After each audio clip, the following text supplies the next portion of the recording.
नमस्कार दोस्तों, स्वागत है आपका अनुपम आईएएस अकेडमी पर। अकबर की नीतियों में आज हम दीन-ए इलाही की बात करेंगे। इस दीन-ए इलाही की व्यवस्था से हम समझेंगे कि अकबर कैसे इतना महान बना था।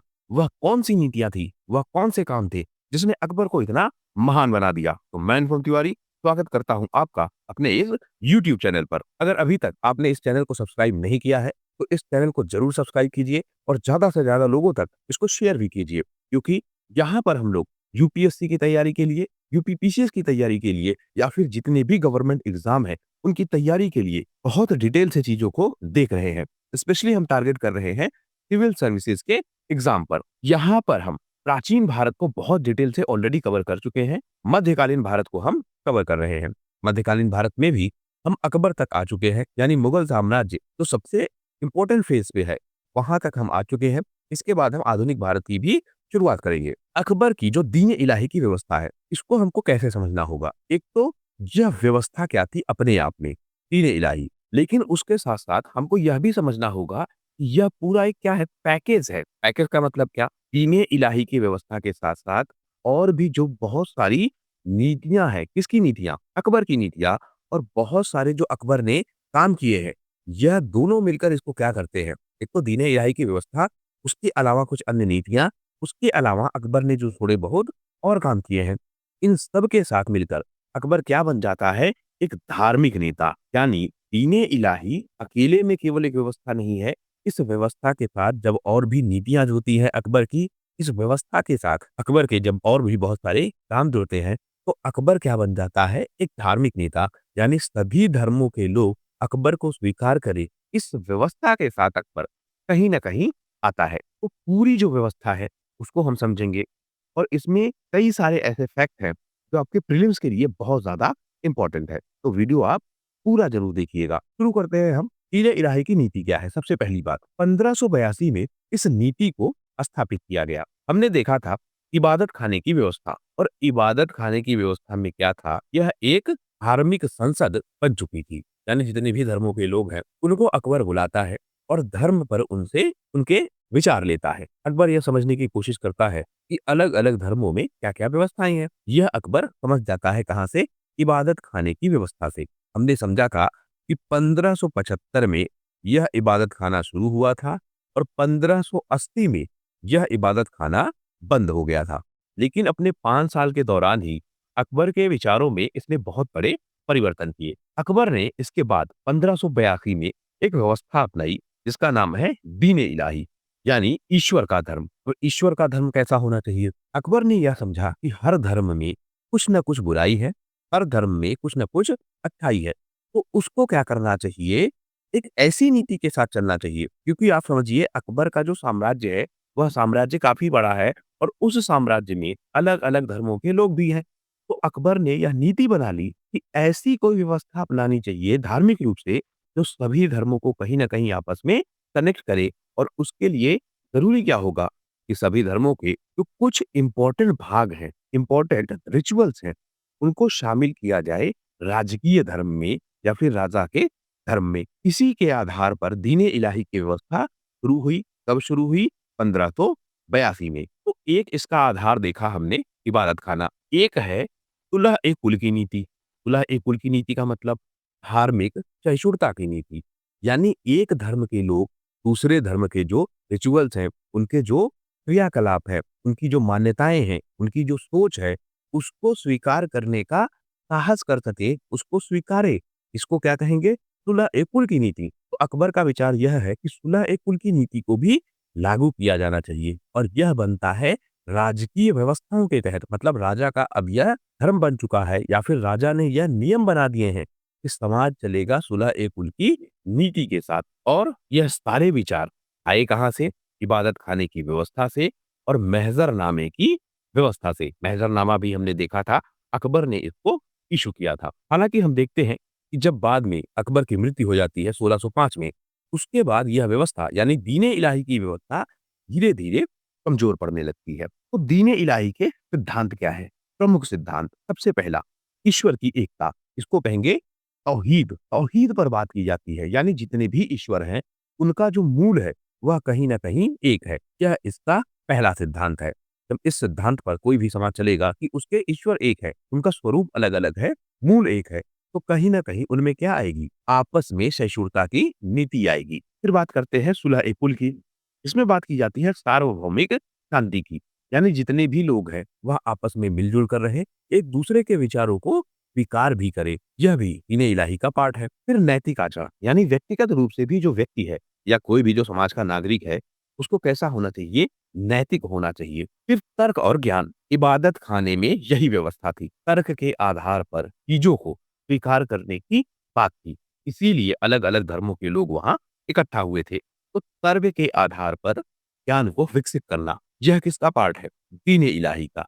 यानी अगर कोई व्यवस्था है और वह व्यवस्था लगातार चलती आ रही है, तो उस पर तर्क किए जा सकते हैं और तर्क के आधार पर अगर वह व्यवस्था ठीक है, तो उसको कंटिन्यू रखा जाए। अगर वह व्यवस्था खराब है, तो उसमें परिवर्तन भी किए जा सके। यही क्या है? तर्क और ज्ञान का आधार। फिर सूर्य पूजा। अब यह एक इम्पोर्टेंट फैक्ट है, क्योंकि सूर्य पूजा है, यह आपका हिंदू धर्म में और यह आपका जैन धर्म में, आपका पारसी धर्म में, इन सब में बहुत ज़्यादा फेमस है। इसके अलावा ज्योतिष, इसको भी मान्यता मिली किसके थ्रू? दीन-ए-इलाही की व्यवस्था के थ्रू। और जो स्पेशल रिचुअल्स हैं अलग-अलग धर्मों के, जैसे हमने पिछले वीडियो में देखा था कि जो हिंदू धर्म के प्रमुख त्योहार हैं, जैसे दिवाली है, दशहरा है, बसंत है, होली है, यह सब राजकीय रूप से मनाए जाने लगे थे। राजा के आदेशों के थ्रू मनाए जाने लगे थे और राजकीय व्यवस्थाओं में भी शामिल थे। इसी तरीके से जो अन्य धर्मों के त्योहार हैं, उनको भी मनाया जाने लगा। हमने यह भी बात की थी कि अकबर जो है वह सिख धर्म से भी कनेक्ट होता है, सिख धर्म के विचारों को भी लेता है। आगे हम इसको और डिटेल से समझेंगे कि कौन-कौन से गुरुओं के टाइम पे अकबर की क्या-क्या नीतियाँ थी, उसको भी हम समझ लेंगे। लेकिन सिख धर्म के साथ भी अकबर का कनेक्शन हमको दिखता है। सिख धर्म के जो विचार हैं, उनको भी अकबर मानने को तैयार है। तो यह क्या है? दीन-ए-इलाही की जो व्यवस्था है, उसके सिद्धांत हैं। आगे हम बात करें, इस दीन-ए-इलाही की व्यवस्था के साथ बहुत ही कम लोग जुड़ते हैं। इसका कारण क्या है? क्योंकि जो अकबर का साम्राज्य है, वह स्थापित हुआ था इस्लाम की नीतियों पर। बाबर ने जब भारत में मुगल साम्राज्य की स्थापना की थी, तो उसने नारा दिया था जिहाद का। उसके बाद हुमायूँ भी लगभग उसी नीति पर चलता रहा। हालाँकि हुमायूँ का जो शासनकाल है, वह बहुत लंबा नहीं रहा। पहले एस्टेब्लिश हुआ, फिर वह भाग गया, मतलब उसको हरा दिया शेरशाह सूरी ने, फिर वह भाग गया, वापस फिर आया, फिर प्रयास किया, फिर से उसने सत्ता सँभाली, लेकिन फिर बहुत जल्दी ही उसकी मृत्यु हो गई, सीढ़ियों से गिरकर मर गया। तो हुमायूँ के साथ समस्या थी, उसका शासनकाल छोटा था। लेकिन जब अकबर आता है, तो अकबर भी अपने इनिशियल फेज़ में क्या है? जिहादी है। कैसे? इसका एग्ज़ाम्पल मिलेगा आपको चित्तौड़ आक्रमण से। जब अकबर चित्तौड़ पर आक्रमण करता है, तो वहाँ पर वह जिहाद का नारा भी देता है। 30,000 लोगों की अकबर हत्या भी करवाता है, जिहाद के नाम पर। तो वहाँ अकबर भी हमको जिहादी दिखता है। यानी एक लंबे समय से जो मुगल साम्राज्य है, उसकी नीतियों में था कि इस्लाम की ही व्यवस्थाओं के तहत साम्राज्य को चलाया जाए। अब अकबर चाहता है कि परिवर्तन हो जाए, तो इस परिवर्तन को बहुत लिमिटेड लोग ही स्वीकार करते हैं। कुल मिलाकर 19 की संख्या हमको मिलती है। अब इन 19 में क्या इम्पोर्टेंट है? हम नाम तो देख लेंगे इन 19 के, लेकिन जो इनमें सबसे इम्पोर्टेंट होंगे, इनके पूछे जाने की एग्ज़ाम में संभावना है। आपसे पूछेगा कि दीन-ए-इलाही की व्यवस्था से यह लोग जुड़े थे या फिर नहीं जुड़े थे? तो वहाँ पर हम टिक कर पाएँगे। हम एक बार देख लेंगे तो हमको याद रहेगा। इम्पोर्टेंट वाले हम देखेंगे। तो इन 19 के नाम हम देखते हैं। एक आपका है शेख मुबारक। इसी ने विचार दिया था दीन-ए-इलाही की व्यवस्था का। इसी ने विचार दिया था महज़रनामे का, या फिर महज़रनामे को इश्यू करने में इसका ही सबसे बड़ा योगदान था। था कौन यह? यह अबुल फ़ज़ल और फ़ैज़ी का पिता था। फ़ैज़ी कौन था? फ़ैज़ी एक क्या था? कविराज था। कहाँ पर? मुगल दरबार में। और अबुल फ़ज़ल क्या था? अकबर का प्रधान सलाहकार था, राजनैतिक सलाहकार। धार्मिक सलाहकार कौन था ज़्यादातर? बीरबल। लेकिन राजनैतिक सलाहकार ज़्यादातर कौन था? अबुल फ़ज़ल। तो शेख मुबारक सबसे प्रमुख व्यक्ति हैं। इसके बाद शेख फ़ैज़ी, यह आपको ध्यान रहेगा, अभी हमने बात कर ली। जफ़र बेग, यह एक मुगल दरबारी है, यह शामिल है। कासिम खान, एक सैन्य अधिकारी है। अबुल फ़ज़ल, आज़म खान, मुगल अमीर, यह इम्पोर्टेंट नहीं है। अब आप देखिए, आपको क्या-क्या याद रखना है। आपको याद रखना है शेख मुबारक, आपको याद रखना है शेख फ़ैज़ी, आपको याद रखना है अबुल फ़ज़ल। अभी तक यह तीनों इम्पोर्टेंट हो गए। आगे हम देखें, अब्दुल समद, मुल्ला शाह, मोहम्मद शाहद, सूफ़ी संत अहमद या फिर सूफ़ी अहमद, यह इम्पोर्टेंट है। इसके बाद मीर शरीफ अमल, सुल्तान ख्वाजा, यह इंपॉर्टेंट है, शायद यह पूछा जाए। मिर्जा जानी, हट्टा, तकी, उस्तर, शेखजादा, गोसाला, बेनारसी, सदर जहां शायद पूछा जाता है, और सदर जहां का पहला पुत्र, सदर जहां का दूसरा पुत्र, अब इनके नाम नहीं पता है तो इंपॉर्टेंट नहीं है। बीरबल, यह इंपॉर्टेंट है, या फिर महेशदास, यह भी शामिल है, और फिर प्रिंस मुराद, यह इंपॉर्टेंट है। तो क्या क्या आपको याद रखना है? शेख मुबारक, उनके दोनों बेटे अबुल फजल और फैजी, प्रिंस मुराद, बीरबल, सदर जहां और सूफी अहमद, यही लोग सबसे ज्यादा इंपॉर्टेंट है। 1900 के नाम हमने यहाँ देख लिए हैं। तो यही वह 19 व्यक्ति थे जिन्होंने दीन इलाही की व्यवस्था को, या अकबर की दीन इलाही की व्यवस्था को एक्सेप्ट किया था। अब हम समझें कि जो दीन इलाही की व्यवस्था है उस पर इतिहासकार किस तरह के विचार रखते हैं। अलग अलग इतिहासकार अपने अलग अलग विचार रखते हैं, तो यह विचार हमारे लिए इंपॉर्टेंट है, स्पेशली मेंस के लिए। मेंस में जब आपसे पूछा जाएगा कि जो दीन इलाही की व्यवस्था है उसकी जरा आप समीक्षा कीजिए, कभी आपसे पूछ लेगा क्रिटिकल एनालिसिस, कभी आपसे पूछ लेगा समाज पर पड़ने वाला उसका प्रभाव। वहां पर जो इतिहासकारों के विचार हैं वह बहुत इंपॉर्टेंट हो जाते हैं। तो हम समझते हैं कि इतिहासकारों के क्या क्या विचार हैं।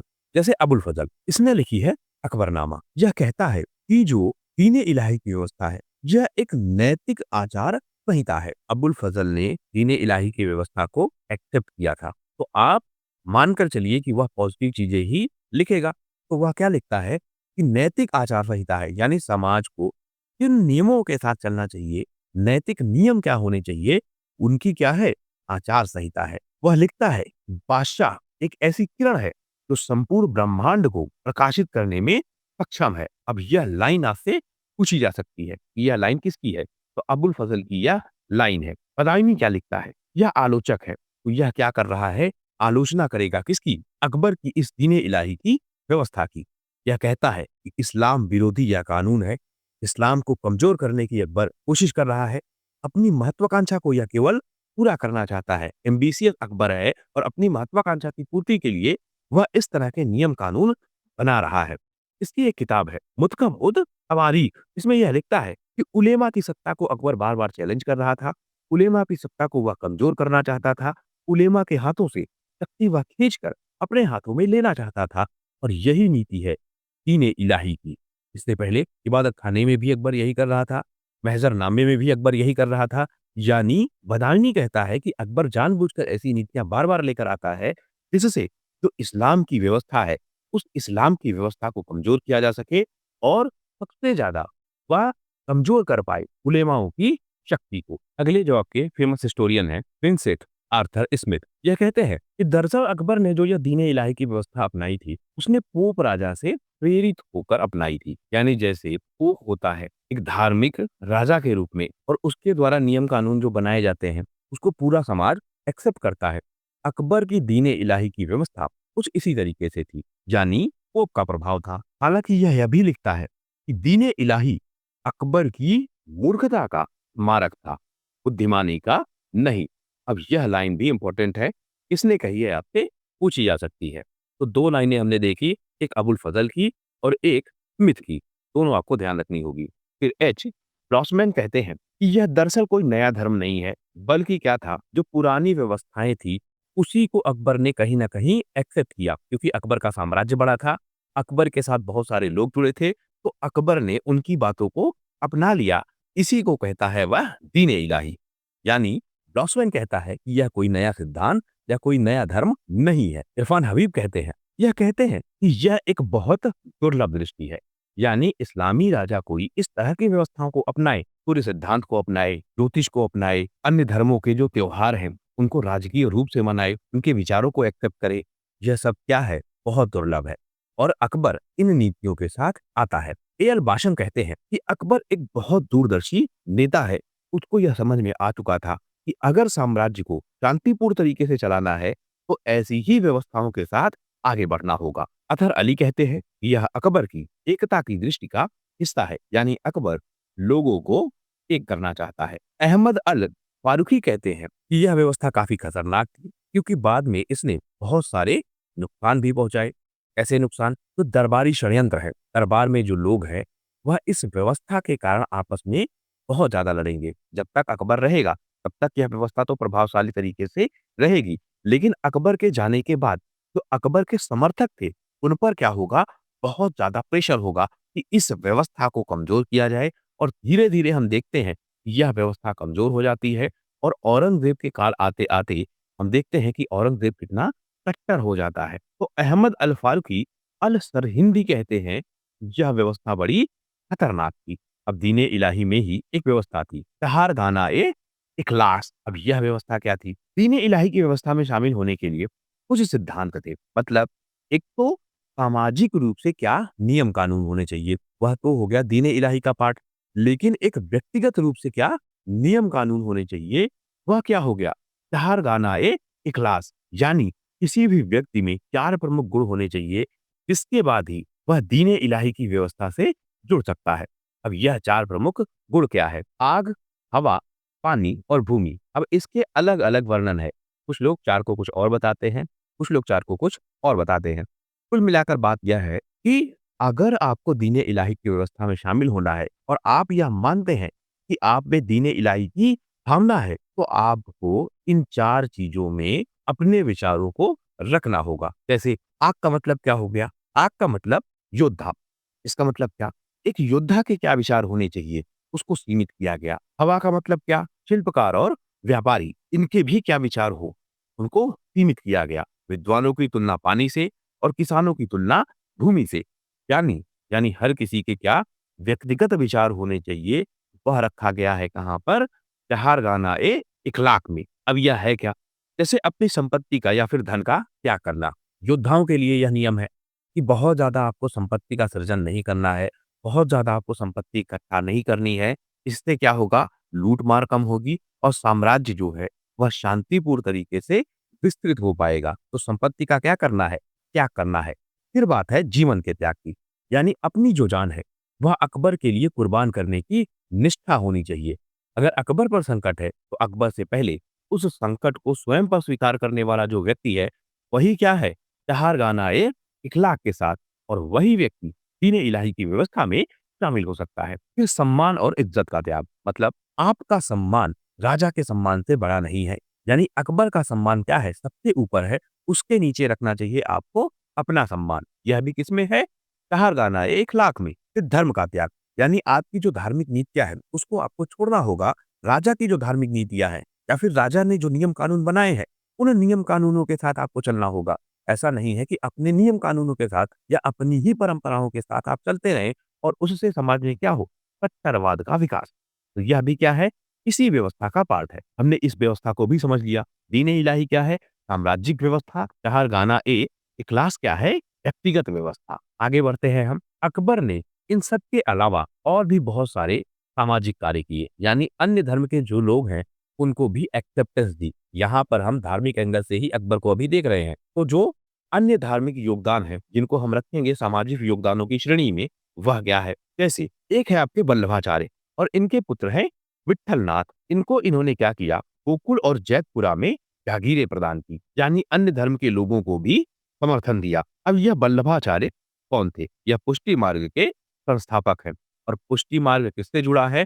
कृष्ण भक्ति शाखा से, यानी भक्ति शाखा का यह पार्ट है और इसी को क्या कहते हैं? रुद्र संप्रदाय। यानी पुष्टि मार्ग किससे जुड़ा है? रुद्र संप्रदाय से। या दोनों को एक दूसरे के रिप्लेसमेंट में या सिनोनिम्स के रूप में इस्तेमाल करते हैं। इसका सिद्धांत क्या है पुष्टि संप्रदाय का? इसका सिद्धांत है शुद्धाद्वैत, यानी ईश्वर का पूजन करना और वह भी किसी स्वरूप में। यही हमको दिखता है पुष्टि मार्ग में। और बाद में आप देखेंगे कि सूरदास भी इसी संप्रदाय से आएंगे, यानी ईश्वर को एक स्वरूप के रूप में स्वीकार करना। यही क्या है? पुष्टि मार्ग। तो अकबर ने गोकुल में इनको, यानी मथुरा के निकट जो स्थान है गोकुल, जहाँ यह माना जाता है कि कृष्ण जी का या भगवान कृष्ण का जन्म हुआ था, वहां पर इनको जमीन दी। और जैतपुरा जो कि कहाँ है? जयपुर के नजदीक, वहां पर भी इनको जमीन दी थी। इससे जो आपका पुष्टि मार्ग है, इसको क्या मिला? राजकीय संरक्षण, यानी राजा द्वारा अब यह संरक्षित है। इससे हमको यह पता लगता है कि अकबर हिंदू धर्म में जो भक्ति परंपराएं हैं, उनके प्रति भी क्या है? सहानुभूति के साथ। अब हिंदू धर्म में भी आपको समझना होगा। क्या समझना होगा? एक आपकी है वैदिक परंपरा और एक आपकी है भक्ति परंपरा। वैदिक परंपरा शुरुआती चरण में तो नहीं, लेकिन बाद में जाकर क्या हो जाती है? कर्मकांडी। तो अकबर वैदिक परंपरा से नहीं जुड़ता है, बल्कि अकबर किससे जुड़ता है? भक्ति परंपरा से। यहाँ पर क्या है? ईश्वर की भक्ति। अब यहाँ पर जो कुछ होगा, उसको अकबर अपनाएगा, वैदिक परंपरा वाले पाठ को नहीं अपनाएगा, यानी कर्मकांडी व्यवस्था को नहीं अपनाएगा, वह यज्ञ नहीं करेगा। तो भक्ति परंपरा से जुड़ा है कौन? अकबर। इस अंतर को भी आप ध्यान में रखिएगा। फिर एक दूसरे गुरु हैं, कौन? जैन गुरु। इनका नाम क्या है? हरिविजय सूरी। इनको उपाधि दी जगत गुरु की, और जो आपके जिनचंद्र सूरी हैं, इनको उपाधि दी युग प्रधान की। तो आपसे यह पूछा जाएगा कि युग प्रधान किसको कहा जाता है? यानी अकबर ने किसको युग प्रधान की उपाधि दी? तो वह कौन है? जिनचंद्र सूरी। और जगत गुरु की उपाधि किसको दी? हरविजय सूरी को। यह भी इंपॉर्टेंट फैक्ट है। अकबर जैन धर्म से प्रभावित था। यह हमने देखा कि जैन धर्म के जो गुरु हैं, उनको वह बुलाता है इबादत खाने में भी, उनकी व्यवस्थाओं को या फिर उनके विचारों को भी वह एक्सेप्ट करता है। यानी अकबर जैन धर्म से भी काफी ज्यादा इन्फ्लुएंस है। हरिविजय सूरी है कौन? यह तपगच्छ जैन संप्रदाय के आचार्य हैं। अब यह क्या है? जैन संप्रदाय में मुख्यतः दो भाग हैं, एक आपके श्वेतांबर और एक आपके दिगंबर। श्वेतांबर वह जो वस्त्र पहनते हैं, मोटा मोटा डिवीजन है, और दिगंबर वह जो वस्त्र नहीं पहनते हैं, यानी कपड़े नहीं पहनते हैं। तो आपका यह श्वेतांबर है, इसमें एक अवधारणा आती है जीवित गच्छ की। हम किसी दिन इसको बहुत डिटेल से समझेंगे, अभी आप रेफरेंस के लिए समझते चलिए। एक अवधारणा है जीवित गच्छ की, और माना यह जाता है कि कुल 4 जीवित गच्छ अभी तक बचे हुए हैं। यह चारों कौन से हैं? एक तो आपका तपगच्छ, एक आपका हतरगच्छ, एक आपका अंचलगच्छ और एक आश्व चंद्रगच्छ। तो इस तपगच्छ से कनेक्टेड है कौन? हरिविजय सूरी। हरिविजय सूरी के कारण ही अकबर को शाकाहारी बनने की भी प्रेरणा मिलती है, और अकबर कुछ समय के लिए मांसाहार पर और पशु बलि पर क्या करता है? प्रतिबंध लगा देता है। हालांकि बाद में इसको बदला जाएगा। इसके बाद है जिनचंद्र सूरी। जिनचंद्र ने एक ग्रंथ लिखा है अकबर प्रतिबोध रस। यह ग्रंथ आपको ध्यान रखना होगा, हो सकता है पूछ ले। तो अकबर प्रतिबोध रस किसने लिखा है? जिनचंद्र सूरी ने। इनको भी संरक्षण दिया किसने? अकबर ने। और युग प्रधान की इनको उपाधि दी। लेकिन इसका परिणाम क्या हुआ?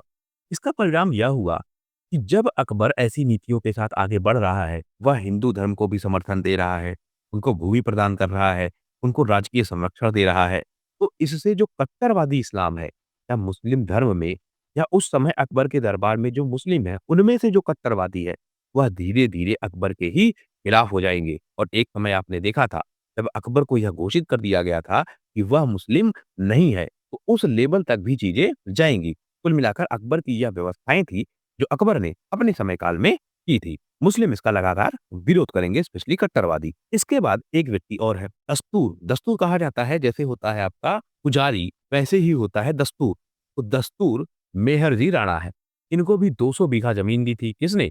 अकबर ने। और दरबार में यह घोषित किया था कि 24 घंटे क्या होगा? अग्नि जलाई जाएगी, यानी अग्नि पूजा 24 घंटे होगी। दस्तूर मेहरजी है कौन? यह एक पारसी पुजारी है, और पुजारी को ही कहते हैं दस्तूर। जब इबादत खाने की व्यवस्था चल रही थी, या इबादत खाने में जब बहस हो रही थी, उस धार्मिक बहस में यह भी शामिल थे। यह हमने पीछे भी देखा था। तो उस धार्मिक बहस में यह अपने विचारों को भी रखते हैं, और इनके विचारों से अकबर बहुत प्रभावित भी होता है। तो इनके जीवन निर्वाह के लिए इसको कहते हैं मददे माश। तो अकबर ने इनको क्या दिया? जमीन दी। कितनी जमीन दी?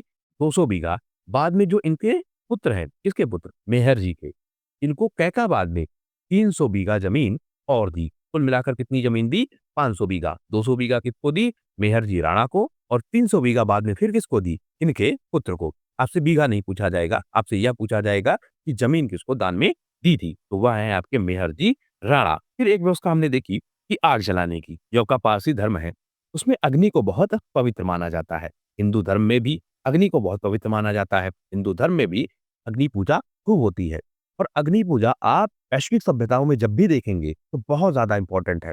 बहुत सारी वैश्विक सभ्यताओं में अग्नि पूजा की जाती है, और उसका स्वरूप हो सकता है अलग अलग हो। एक होता है आपका जली हुई अग्नि, यानी अग्नि की पूजा की जाती है, दीप जलाए जाते हैं, हवन किया जाता है, या फिर जैसे पारसी संप्रदाय में है, अग्नि प्रज्वलित करके रखी जाती है। और एक अग्नि देवता के रूप में पूजा, यानी एक स्वरूप के रूप में, यानी अग्नि का एक देवता है, उस देवता की पूजा। जब आप इन दोनों फेजों में देखेंगे तो आपको मिलेगा कि वैश्विक स्तर पर बहुत सारी सभ्यताएं हैं जो अग्नि पूजा को करती हैं। तो पारसी धर्म में भी जो अग्नि पूजा है, यह बहुत इंपॉर्टेंट है। मेहर जी राणा ने अग्नि पूजा के बारे में अकबर को बहुत डिटेल से समझाया। उन्होंने कहा कि यह आध्यात्मिक शुद्धता का मार्ग है, यानी लगातार अग्नि जलाए रखना आध्यात्मिक शुद्धता को बढ़ावा देता है। इससे क्या प्रभाव पड़ा? अकबर ने यह शाही आदेश दिया कि लगातार 24 घंटे अग्नि जलाई जानी चाहिए। पारसी धर्म में अग्नि मंदिर भी होते हैं जिनको क्या कहते हैं? अतशबीहम। यह शब्द भी इम्पोर्टेंट है और वही व्यवस्था स्थापित हो गई मुगल साम्राज्य में भी और अग्नि वहाँ पर लगातार चलती रही। इसके बाद अकबर ने कुछ परंपराएँ और शुरू की, जैसे रुखा दर्शन, जैसे तुलादान और पायबोस। अब यह व्यवस्थाएँ क्या थी? इनका आधार क्या था? मतलब यह शुरू कहाँ से हुई थी और अकबर ने कैसे इनको आगे बढ़ाया? जब हम बात करते हैं झरोखा दर्शन की, तो हम देखते हैं कि प्राचीन काल से ही या फिर जब राजकीय व्यवस्थाएँ स्थापित हुई, स्पेशली राजपूतों की व्यवस्था, वहाँ पर यह व्यवस्था थी कि झरोखा दर्शन होगा और झरोखा दर्शन का मतलब यह होता था कि राजा बालकनी में आता था और वह प्रजा को दर्शन देता था। इससे यह पता लगता था कि राजा का जो समर्थन है, वह कितना है। कभी-कभी इसमें यह भी होता था कि जो प्रमुख विवाद है या कोई अगर प्रमुख मुद्दा है, वह भी जनता एक साथ मिलकर राजा के सामने उठाती थी। तो राजा और जनता के बीच डायरेक्ट कनेक्शन का यह एक सिस्टम था। स्पेशली ज़्यादातर यह होता कब था? सूर्योदय के समय यानी सुबह के टाइम। अकबर ने 1570 में फतेहपुर सीकरी में और आगरा के किले में दैनिक रूप से इस व्यवस्था को शुरू कर दिया। हालाँकि हम यह भी देखते हैं कि हुमायूँ के टाइम में भी यह व्यवस्था शुरू हुई थी, लेकिन थोड़े समय के लिए अकबर ने इसको नियमित व्यवस्था के रूप में विकसित कर दिया।